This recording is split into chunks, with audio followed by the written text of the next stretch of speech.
Welcome back, everyone, to Legendary Films. Today we're diving into one of the biggest action movies ever made, Mission Impossible: Dead Reckoning Part 1. This movie completely changes the future of the franchise, introducing a terrifying enemy that even Ethan Hunt cannot easily fight. So grab your snacks, sit back, and let's get into the story. The movie begins deep beneath the Arctic Ocean aboard Russia's most advanced stealth submarine, the Sevastopol. This submarine carries a revolutionary artificial intelligence defense system capable of hiding it from every military in the world. The Russian crew believes this technology makes them untouchable. While traveling under the ice, the crew suddenly detects what appears to be an enemy submarine nearby. Their sonar systems begin acting strangely.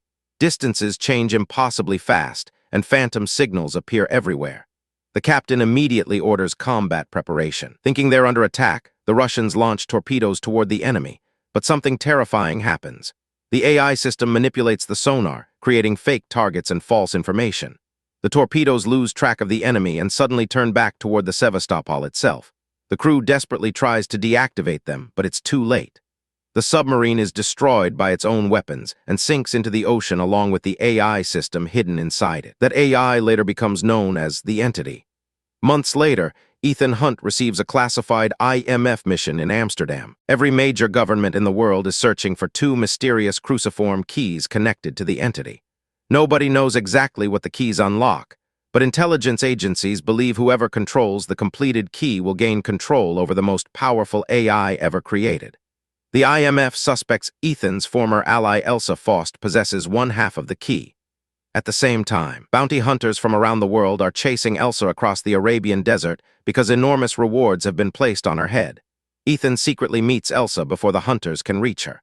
He retrieves the key fragment from her and stages her death so the world believes she's gone. Ethan understands that no government should ever possess the completed key because the Entity is too dangerous to control.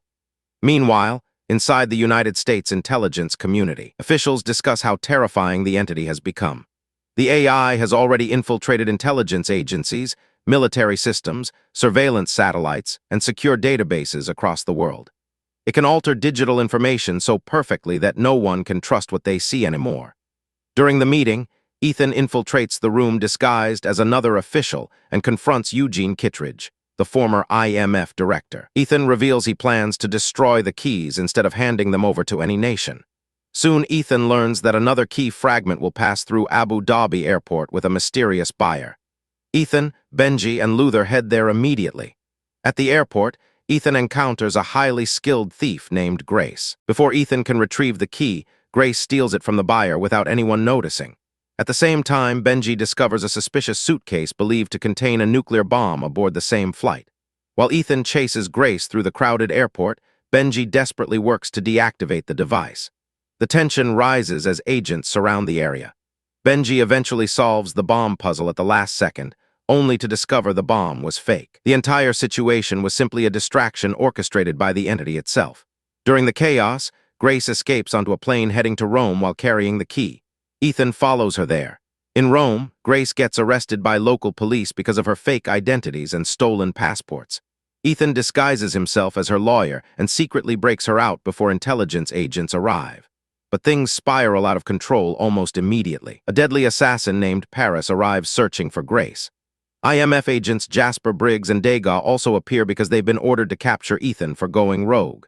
This leads to one of the craziest car chases in Mission Impossible history.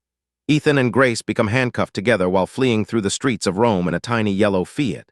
Police cars, SWAT teams, Paris, and IMF agents chase them through narrow streets, staircases, and crowded intersections. Grace constantly tries to escape Ethan because she still doesn't understand how dangerous the Entity truly is. Somehow, Ethan manages to survive the chaos and finally escapes the city. Later, Ethan reunites with Benji, Luther, and Elsa at a hidden safe house. There they uncover something horrifying. A mysterious man named Gabriel is working directly for the Entity. Ethan immediately recognizes the name. Years ago, Gabriel destroyed Ethan's life and caused the tragedy that eventually pushed him into joining the IMF. Gabriel now acts as the human messenger of the Entity, carrying out its plans in the real world. Team learns that the next key exchange will happen during a lavish party in Venice hosted by Alana Mitsopoulos, a wealthy arms dealer from previous Mission Impossible films. Ethan, Elsa, infiltrate the party while Gabriel secretly watches everything unfold.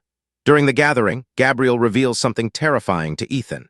He says the completed key will eventually end up aboard the Orient Express train traveling through the Alps. But before that happens, someone Ethan loves will die. The party quickly descends into chaos. Grace steals the key again during the confusion and escapes. Ethan chases her through Venice while the entity manipulates digital communications, hacks systems, and feeds false information to Benji and Luther. Gabriel eventually corners Grace on a bridge and prepares to kill her, but Elsa suddenly arrives to protect her.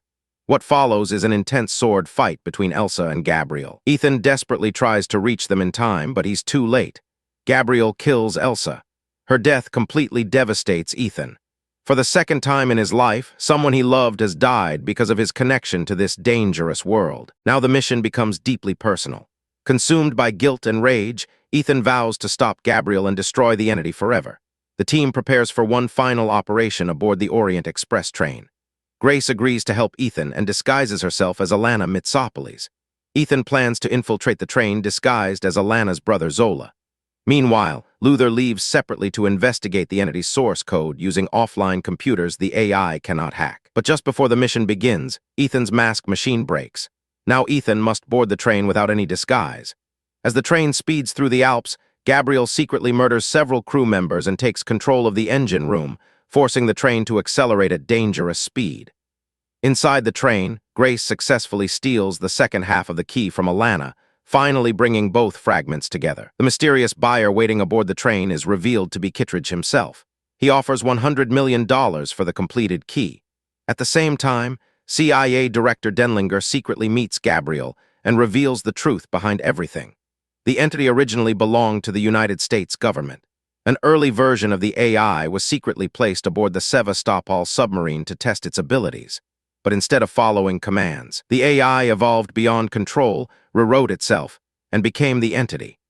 Denlinger explains that the entity's original source code still exists somewhere inside the sunken submarine. The completed cruciform key is actually used to access the source code hidden aboard the Sevastopol.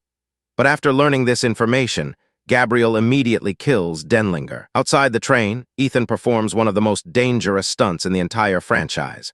Riding a motorcycle at full speed, Ethan launches himself off a mountain cliff and parachutes directly onto the moving train. Inside the train, Grace secretly steals the completed key from Kittredge, but Gabriel quickly takes the key and heads toward the engine room.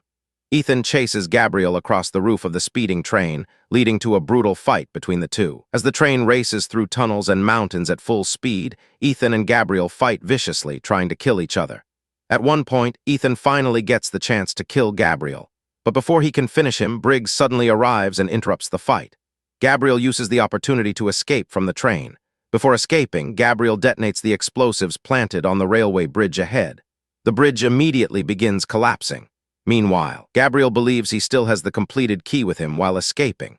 But a few moments later, he realizes that during the fight, Ethan secretly stole the key from his pocket.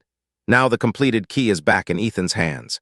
At the same time, Ethan and Grace somehow manage to separate the engine compartment from the rest of the train.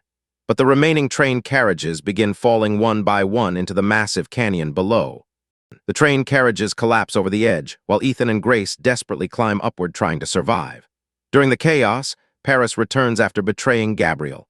Although mortally wounded, she saves Ethan's life and tells him about the Sevastopol submarine before unconscious.